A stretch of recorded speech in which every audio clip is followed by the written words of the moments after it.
and welcome to the latest edition of the About Small Business podcast, looking at businesses from all over the northeast of England. In this episode, I'm actually going to be chatting to Dr. Kelly Smith from SPELK Studios. Kelly, thank you so much for joining me. Thank you for inviting me to come. Absolute pleasure. Now, Kelly, SPELK Studios, as I understand it, you're a furniture designer and retailer. That's right, yes. The doctor in your name, you've just advised me that is actually a PhD in design, so clearly you do know your stuff. Yes. And well, I'd like to think so. Would hope so. So, I mean, is it something that you've always been interested in? So you've been interested in drawing, creating, that kind of thing? No, not at all.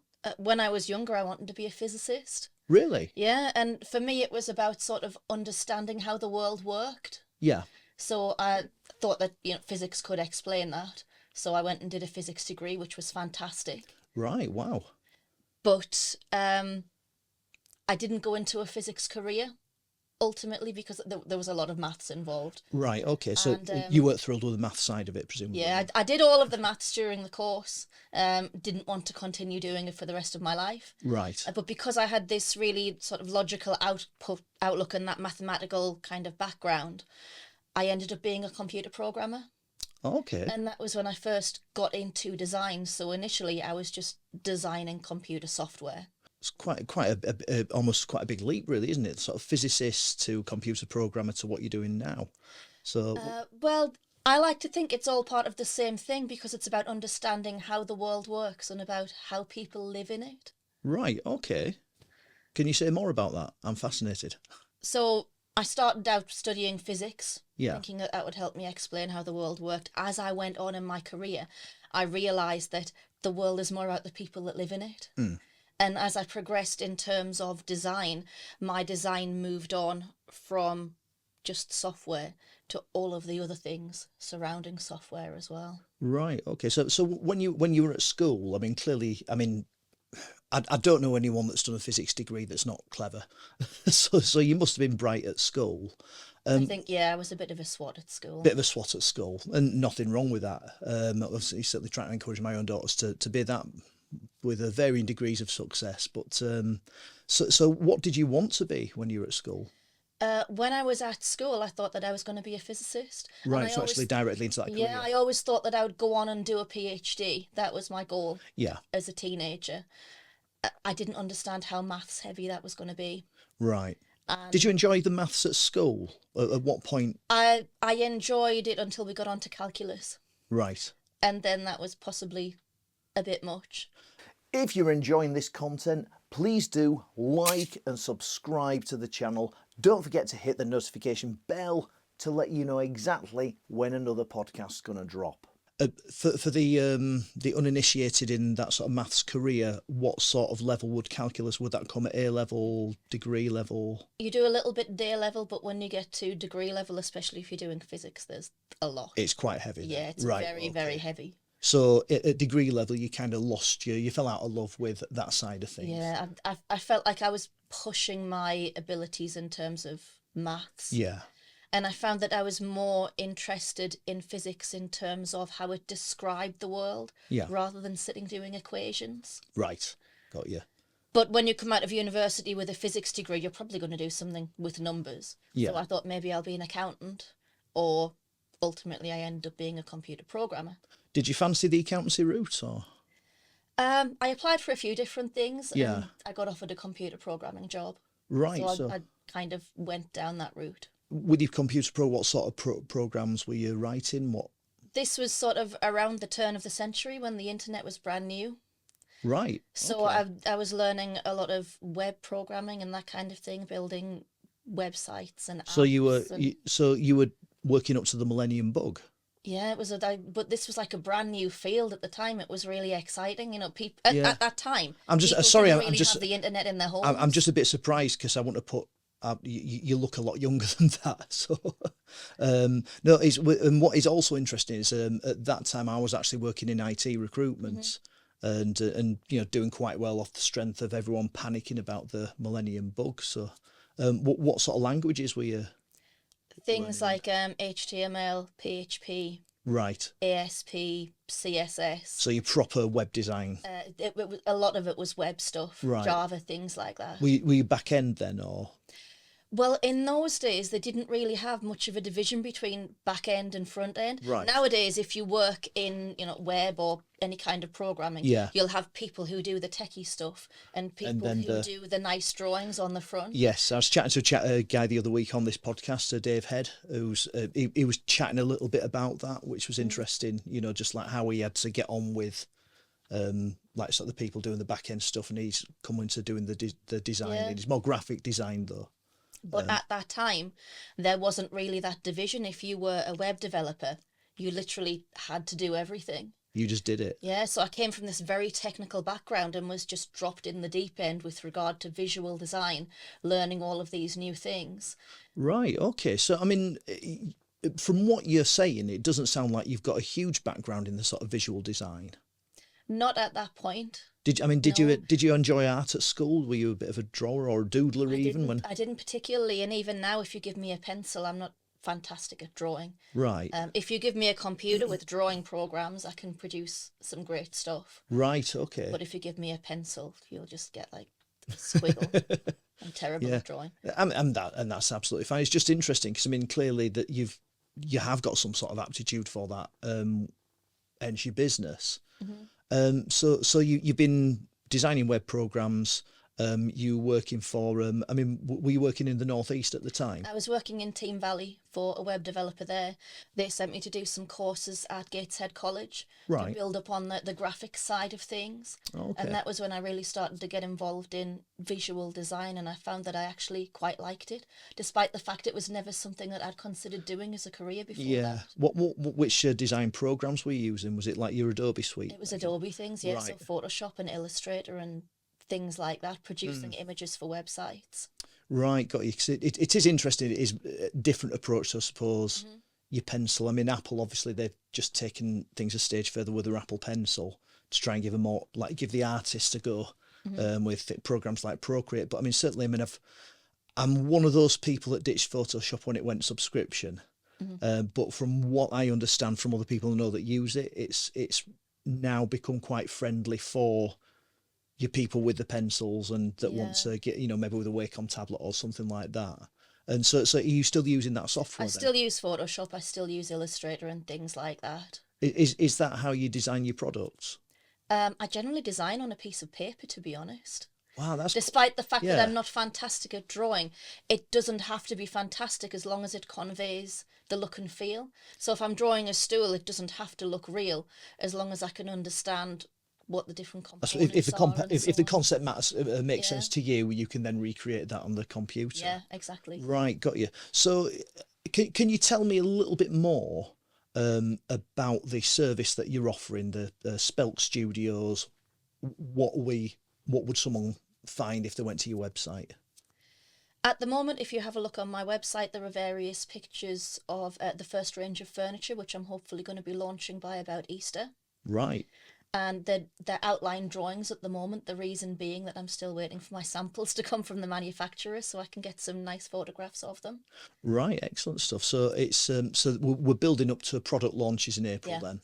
Right, but your business has been going longer than that, hasn't it? Yeah, so it's taken me quite a while to go through this whole process of doing the background research, looking at the market, looking at the inspiration for my designs, producing loads of stuff and narrowing it right down to the things that I wanted to produce. Right, okay. And then getting into those technical drawings. Right, got you. The most difficult part was finding a manufacturer, to be honest. Okay. Because a lot of the furniture companies that used to be in the UK, say even just 50, 60 years ago, have now moved production overseas. Yeah, there aren't a lot of furniture manufacturers here anymore. It's interesting because I was chatting just through buying my own sofa. I needed a repair job, and the chap that came out to do the repair, he was telling me that I think for all the main, the big, all these companies have constantly got sofa sales on. They're advertising on the TV about that. He said that basically they're all sourcing their products from the same factories abroad. And he said, he says that you've got to be paying an awful lot more to be getting your manufacturing done elsewhere. So have you managed to source a manufacturer in this country, or have you just had to kind of go with the flow? And I've found a manufacturer in Leeds who's going to make this initial range. Yeah, in Leeds. So we're even sticking to the north. Yeah, Fantastic. Yeah. I think it's good to be able to go down and actually see the people who are making your stuff, where it's being made, and ensure that all of those environmental controls are in place. The UK's got the strictest environmental laws in the world, pretty much. All of the labour laws are being complied with, safety at work, everyone's receiving a living wage. Yeah. If I was having my product made in China, for example, it would be a lot more difficult for me to ensure those kind of things. I think from our initial conversations after we were introduced, that side of thing is really important to you, isn't it? And I also think there's a lot to be said for making things in the UK where you're making it and you're delivering it within the same country. You're not incurring that huge amount of carbon in transport from overseas. No, very, very true. So that side of things, that's important to you. Yeah, and it's also about supporting industrial communities that have really suffered from decades of poor government policy. Yeah. So jobs have been lost, they've been moved overseas. People have been unemployed for a long time, but there are still some factories remaining, and I think it's important to support them. No, I've very, very wise words. I think certainly we do appear to be suffering from that, don't we? That like sort of moving all production elsewhere. Yeah, I think there is a case, especially now that we have automation and robots and all of these different things, for moving some of our production back to the UK. Right. Okay. So now I did mention earlier you do, to me anyway, look younger than what you must be, having done your web design around about the time that you started. What's your kind of journey been from working for the software developer on Team Valley to where you are now? Did you have a number of software design jobs? How did you get from there to kind of here? I had a couple of different software design jobs. Right. And then what I found is that the scope of what I was doing expanded. So from just designing software, I would be designing things that went with the software.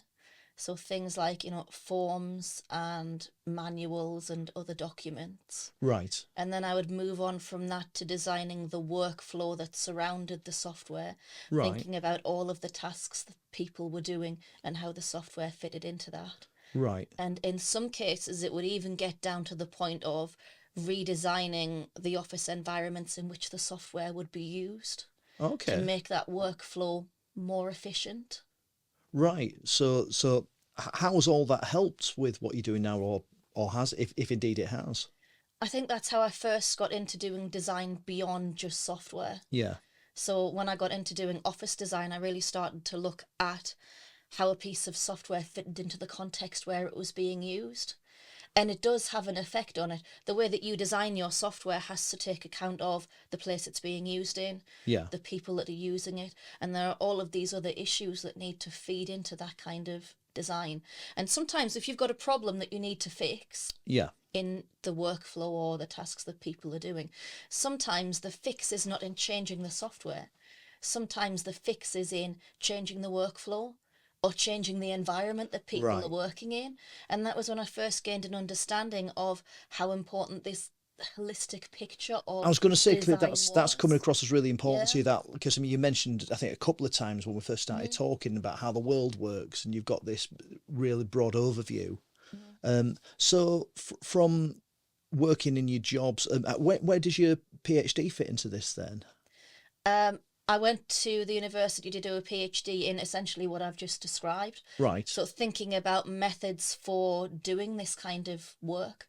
Could I define a method that you could use and put into practice to do this sort of study and gather data, to look at software in situ, thinking about all of these surrounding issues like the relationships between people and the environment that they're working in and all of these other issues and the tasks they're doing, their workflow.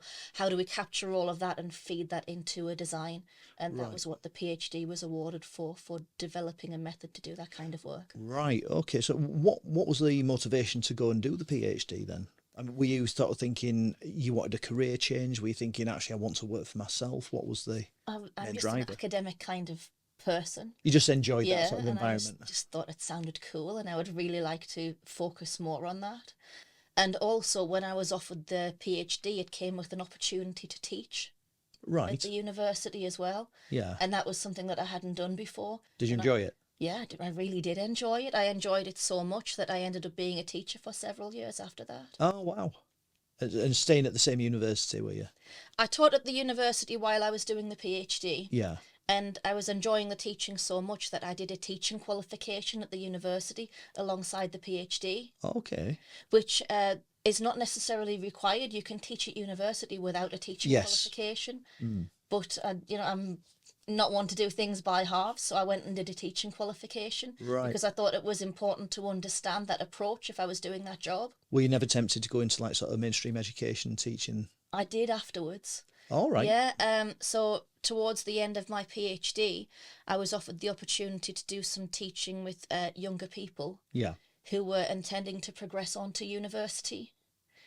And the key thing about that is if you're working with a younger age group, you are required to have a teaching qualification and a DBS check and all of Yeah. these different things that you don't have to have if you're working at a university. Do you not need the DBS for university? You didn't at the time that I was there. I don't know what the case is Right. now, Oh, but that's interesting. I think it's because the people are adults. They're over Yeah, 18, I so suppose it's not classed as necessarily vulnerable required. either. Yeah. So that's it. Oh, right, cool. So you teaching would that have been A level then? It was A level or A level equivalent, and slightly beyond that into introductory university Right. courses. So essentially, what they said to me was, we've got this group of students who would traditionally struggle to access education. We need somebody who understands the university sector, who has a teaching qualification, so they're legally allowed to do that job. Yeah. And we need you to support these students and educate them to a level where they can transition seamlessly into university and complete a degree. Right. It sounds like that was quite rewarding for you. It was, and I did it for a number of years. What made you want to leave that then? It just didn't fit with my lifestyle anymore. It's a very time-consuming job. You work very long hours, Yeah. and at that point, I'd had a child, and I Right. just needed more flexibility than I had at that point. That it's tough, isn't it? Just because I mean, I think a lot of teachers do kind of move into that profession thinking about holidays, and at least your holidays are aligned. But it's that sort of extra burden placed on top because obviously, I mean, we have to expect people to give the best for all of our young people. But I think and speaking personally, I'm a former teacher myself, you can't do that at the expense of your family. Your own family has to come first, because if you don't prioritise your own kids, Yeah. no one else is gonna. Yeah, I did absolutely love the job, Yeah. especially because I was working with students who really needed the support a lot Yeah. of the time. So it could be students who would struggle to access university because of disability, Yeah. because of mental health issues, because they'd had issues with drugs or alcohol, or Right. perhaps they'd just come from a background where they weren't being supported into education and they weren't having that opportunities. Makes a big difference, doesn't Yeah. it? If you've not got that sort of expectation or that support or the value of education, I think it makes a big difference in that respect. It's also quite nice to hear you talk about that as someone that's left for sort of circumstantial reasons rather than they hated it and needed to leave. Because that's certainly that's what I'm hearing a lot at the minute. A lot of teachers are just fed up. If they're of a certain age, they're just waiting to retire. Younger ones are just looking for a way out, anything. So hopefully that improves. But nice that you enjoyed it. So It's a you fantastic job, yeah. Yeah. But it didn't fit with my lifestyle anymore. And then at the point where I was sort of still on maternity leave with my son, the pandemic happened. right. So, and then because I was classed as clinically vulnerable, I was sort of stuck in the house for quite a while Right. at Okay. that point, and I just didn't go back to teaching. Right. Okay. So what was the decision sort of post pandemic then? As this started to let us out? Post-pandemic, my son was struggling quite a bit. Really? He wasn't settling very well at nursery and stuff, so I thought I'll hang on till he starts school. Right. And I did lots of other things that I've always wanted to do. So things like joining the parish council. I became the planning officer for the parish council. Right. And I joined an art group and started producing some artwork relating back to that visual design that I used to do when I was a web developer. So you're probably a little bit better at art now than what you sort of suggested to me. And then I took up the piano and I did a bit of that as well. Wow. So, you know, how far did you take the piano? Grade 1 so far. Yeah. So it's ongoing then, you still? Yeah, it's I don't have a talent for it, unfortunately, but it's something that I persevere with because I enjoy it. Yeah, I think, I mean, it's, what was the quote?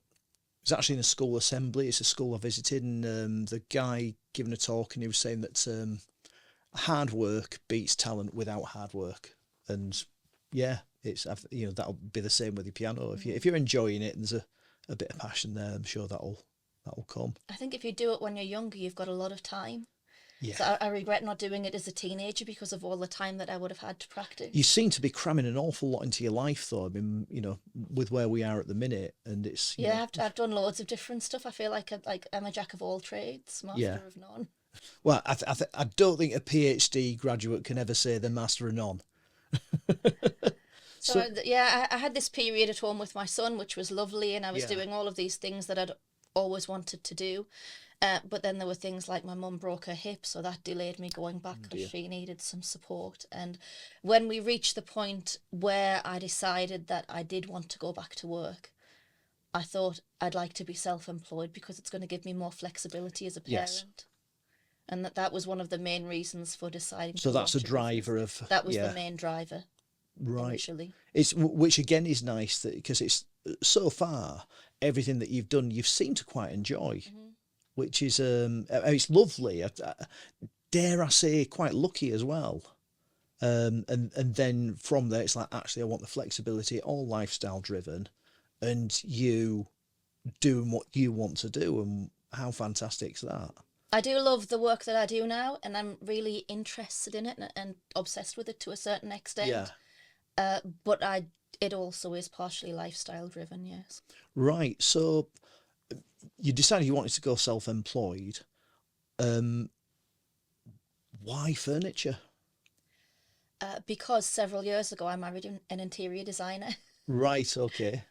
And that was sort of my first exposure to furniture design. Right. And designing things based on the aesthetic. Right. So my designs before that had always been quite functional. It was either software for people achieving a task. Yeah. You know, and then he sort of brought this whole new perspective to me where I was thinking about people's emotions and how they felt about things and the way that they used them. Right, that's interesting. So it was a completely new learning curve for me, looking at the work that he was doing and talking about that. Right. And then around the time that our son was born, we were decorating our house. And we couldn't afford any furniture, basically. We were looking at what was on the market and aspiring to own all of these nice things, and we just couldn't afford them. So what we ended up doing was we designed our own furniture for our house. So things like the dining table, for example. Right. We did some research, got some inspiration together, drew up some designs, got it made. Right. So you got them made as opposed to making... See, that to me just... I would have assumed, clearly incorrectly, that would have been more expensive. No, it wasn't, especially not when you're looking at the really high-end stuff. Right, okay. So I could have bought something from the high street for less than I paid for my table. Yeah. But it wouldn't have been the same quality, and crucially, it wouldn't have been the same style or wouldn't have design. Looked as good. It wouldn't have looked as good. And wouldn't have been the same as something that you've come up with. Yeah, and that was really important. So where did you go to source that? Did you just go to a joiner, cabinet maker, that kind of thing, or? Well, my husband works in the kitchen industry, so he had a few connections. Ah, right, yeah. And he got someone to make the base, a welder that he knew. Yeah. And the original intention was we were going to have this ceramic top on the table. Right. And that never happened because it was extremely expensive. So in the end, we just got some reclaimed boards and sort of cobbled them together and stained them and sanded them down. So you say cobbled together. I bet it looks amazing. It does. I really like it. And it's something you've created yourselves. And a lot of people have said, "Where can I get one?" And that was where this seed of an idea began. Sort of. Yeah. I'm looking to be self-employed. Could I produce more things like this table? Right. Okay. So is your husband, partner, are they part of the business? No, he's not. He works for a kitchen manufacturer. Right. Okay. I'll ask his advice and he'll say, yes, that's nice, no, that's horrible, Right. and so Okay. on. But currently he still works for his employer. Free consultation. And yeah, free consultation. But this is You've got to do it. You got to this do is it. sort of my business. It's something that I really wanted to do for myself. Right. Okay. So, I mean, it sounds quite amazing. And love the way that it's, from making your own and just getting the compliments on that, that you've started this business. So, in terms of your furniture, what makes it sort of different to the other stuff that we might find online on the high street? I think if you're looking at high street furniture, you will find generally they're not telling you where it's being made. Yeah. And I always say if they're not telling you where it's being made, it's because they don't want you to know. It's probably been made somewhere like Thailand or Indonesia. It might have been made with a cheap material like rubber wood rather than something like oak or ash. Yeah. My wood is always FSC certified. You know that it's got that environmental certification. The stuff that you're buying on the high street might not necessarily be. And then you've got all the other issues that I mentioned before. So things like, are people being paid properly? Are they working in a safe environment? And all of that sort of thing. So how easy, I mean, are there many other manufacturers like you then that are, how can I best put this, that care about everything else that's going on? Absolutely other businesses that I've been inspired by, and I've seen what they're doing, and I've thought that's fantastic. They're probably the businesses whose furniture I wanted to buy for my house but couldn't afford, and they're sort of the businesses that I tried to emulate when I was designing stuff for my house. Are there any sort of in the Northeast that you're sort of in competition with, or have you thought, right, actually this works out quite well being here? There are some other wooden furniture manufacturers in the Northeast, but to a large extent it's craftsmen making their own designs themselves. Whereas you're doing the design, so and then because they're making that by hand, the price is somewhat higher. Right. Whereas I'm utilising workshops which have some level of mechanisation. I was going to say, because the implication that, or what I'm picking up, is that you're not, you're not priced sort of exclusively at the real top end of the market. Is that fair? Yeah. So you can go to other brands and you can pay £20,000 for a table, quite frankly. Or then you can go on the high street and you can get one for under £1,000. Yeah. But the quality and material and the environmental certifications are not going to be the same. No. Obviously. And I wanted to do something that was more in the middle. So you're getting that design, you're getting that aesthetic, you're getting that that level of caring about the product that's being created, but not at the price point of the truly handmade. It's small batch manufacturing, essentially. Right. So a nice sort of complement fitting into, I suppose, a niche. I mean, don't get me wrong, the people who make my furniture absolutely do care about it. Yeah. And they care about the work they do, and they do a fantastic job. It sounds like you've gone to a lot of trouble to ensure that that's the case. Yeah. From what you've said to me. And so how long have you been sort of in the making there? I think from memory from your website, it said you'd started doing this, was it 22, 23? I founded my business in 2022. Right. Sort of got started, got everything moving, and then had some health issues. So I had to suspend the business for a while. Right. Make it dormant on Company's House until I recovered from that. And so it's really the past 12 months or so that you've been... that I've been at a point to pick this up again and actually get it moving forward. Right. So and we're looking to launch in April of this year. So this hopefully is going to be a really big year for you. Yeah. How are you sort of managing to get the word out? At the moment, it's mostly social media. Yeah. I'm doing some networking with interior designers because they're the people who might be doing other properties and who might specify this to their clients. I think the difficulty for me at the moment is that interior designers are saying, we love the concept, we love the drawings, but we want to see a sample. Right. So I'm waiting until I get those physical samples. Yeah. How actually long are you hoping before? delivered. Is that sort of April time I'm as well? hoping Or? it's going to be next month Right. sometime. And then March is sort of going to be photography and whatever, and then launch round about Easter. That's the plan. Right. That sounds amazing. Very So exciting. yeah. And then, are you? How are you going to be distribute? Are you speaking with any sort of shops or anything like this? Would you be looking at your own shop, or are you sort of going to be exclusively online? Do you think? In the long term, I would love to have my own shop. In the shorter term, I would like to stock the product in other shops, other retailers. If anyone out there has got a shop and would like to stock my furniture, please get in touch with me. And also selling through interior designers, selling on my own website as well. Right. That are you looking to approaching like sort of house builders, like sort of for when they furnish their? It depends. I mean, it's not really a mass market Right. kind of product. Yeah. And I don't think it really fits with. I don't think house builders would want to spend the amount that this quality of furniture Yeah. would cost. Right.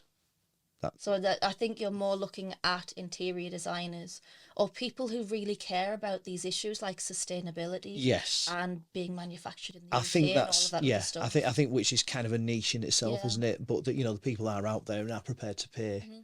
Absolutely. I'm not even sure pay is a fair term. I think probably invest is Yeah, I a fairer agree. It is an term. investment, especially if it's going to last you several decades. I mean, I have furniture in my house, Yeah. vintage furniture, that was made in the 50s or 60s, and I'm still using it. I think, do you know, it's just as we're saying that, I'm kind of thinking about my own settees.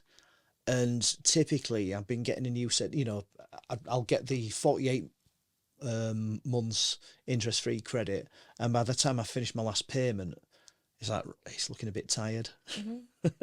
Yeah. So I suppose, and so for a piece of your furniture, if I was to come and get something from you, like a dining table from you would expect it to last.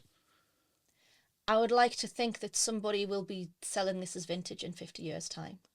Really? That would be the ideal. Wow. I mean, it's it's solid wood furniture. It's well considered, assuming it hasn't gone out of style or anything, which is often the issue with vintage furniture. In terms of just durability, I would like to think that it's still going. I suppose with style, from a vintage perspective, though, it's kind of if you like it, the sort of person that will buy it's kind of like, well, I don't care about the trends, because I mean there are so many houses that you walk into and they just look like every other person's house. Absolutely. They've got the same IKEA prints on the wall, things like that. So it essentially, I suppose, what you are creating are going to be, in a fairly modest sense, works of art.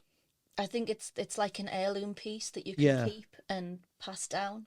And that has been ethically sourced. Yeah, it's been ethically sourced. It's decent quality. It's not going to end up in landfill. And that I keep banging on about fast furniture. Everyone's talking about fast fashion, and nobody's talking about fast furniture, which is the same kind of issue. Well, it is, and I think it's an interesting one, because I mean I've not really thought about it an awful lot. I mean I couldn't compare my level of passion on these sort of topics to where yours clearly are. You're really putting your money where your mouth is on this. But it is something that I care about. I'm not one of these people that denies climate change because I might have to pay an extra 10 pence on my electricity bill or whatever. But it's just something that's never really crossed my mind. And that, well, if I buy something that's maybe going to last 4 or 5 years, or I could spend a little bit more for something that may last me, well, from what you're saying, sort of, probably outlast me. Yeah, fingers crossed. Hopefully that will be the case. Then that puts a whole different perspective on this, doesn't it? Mm-hmm. It's I mean, just out of the people that you speak to, because you'll have obviously given this some thought and chatted to a lot of people. Do many people, and most people like me, they're just not even thinking about it. They're just going to the usual places, buying something, and or are there a lot of people that are starting to think, right, I want a couch for life. I want this dining table to last forever. It is something that people are increasingly aware of. I think in the fashion sector, people have talked about it a lot. People are aware of the issues with fast fashion, the fact that this stuff's being produced quickly, it's poor quality, it's going to end up in landfill. but they're not thinking so much about other products such as furniture, Yeah. for which that kind of thing is equally a problem. Yeah. I'm feeling really bad now because the chairs that we're sitting on are probably on their last legs, and but no, that's brilliant, because like you say, you've really made me think about something I've never really considered before, and already I'm kind of starting to buy into your brand. So I hope that you can do that. Sort of through your social media posts. Which are you kind of most active on? Generally, LinkedIn for networking with other interior designers. Yeah. Instagram as well. I post pictures. I'm And going to things say on you're there. getting a lot of concepts and things on Instagram. Are they working well for you? So far, yes. Fantastic. I would like to have a bigger following, but I'm doing all right so far. No, that's great. I mean, have you like sort of looked at any video content? Maybe sort of asked your manufacturers to like sort of look at putting a few videos together of the stuff being made. That's actually one of the things that we're looking at while they're manufacturing these samples for me, is getting some video and being able to show how it's being manufactured. It I sounds think that's amazing. a big selling point. Yes. As No. well. I think I mean, I think, to be fair, I think you've done quite a good job on selling me. So I hope that then sort of reflects on into other people. You've led a fascinating life and done an awful lot, and it's just really, really nice to hear about that sort of real passion for what you've got going on. How is that sort of this whole sort of sustainability? What sort of prompted that to be so important to you? I know it's kind of, it should be important to all of us, but what do you think's driven that passion for you? I think since I was a child at school, people have been talking about how terrible all of this environmental damage is and how we need to be doing something. And people aren't doing enough, in my opinion. And especially growing up in the Northeast, surrounded by all the fantastic wildlife and scenery that we have, and then watching that decline even just over the course of my lifetime. I think it's about 15% of the species in the UK are now endangered. Wow.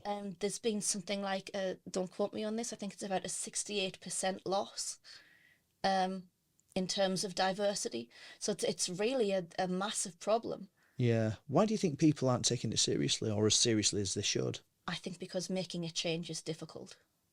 Simple as that. I think some people would rather continue the way that they're going rather than have to make a change that might be painful or uncomfortable. Fair enough. Well, it certainly sounds like you're doing your bit to sort of help with that. Your business does sound absolutely amazing. I'm actually, I hope you will keep in touch, and like sort of once the samples go live on your site, you can kind of let me know, because I'm fascinated to see them. You've certainly actually changed the way I'm thinking about sort of the next time I buy some rickety furniture, get rid of that and get something that's maybe going to be a bit better quality. It's not just the quality of the furniture, even it's your experience sitting on it. Like, I'm moving on this chair and I can hear it creaking, and then after a while the texture's going to wear down and so on. I just think there's a lot to be said for having something really nice that you enjoy using every day, and it gives you that bit of joy. We're going through life in these boxes that we live in. Why shouldn't we have something that gives us joy to use every day? Absolutely. And I've seen older people who have these pieces of furniture from the 50s and 60s. They've enjoyed them for half a century and they're still enjoying them. Yes. And like I say, when you look at it from that investment perspective, it's... that's what I want to give to people now, is that experience of getting something that you really love and growing with it for a long time throughout your life and potentially passing it down. Fantastic. It sounds amazing. I mean, I'm really looking forward to it. Thank you so much for coming on and sharing this with us. I've enjoyed talking to you. I've enjoyed the experience. I've enjoyed thinking about some of the issues that you've raised. Thank you very much for your time. Thank you. Cheers.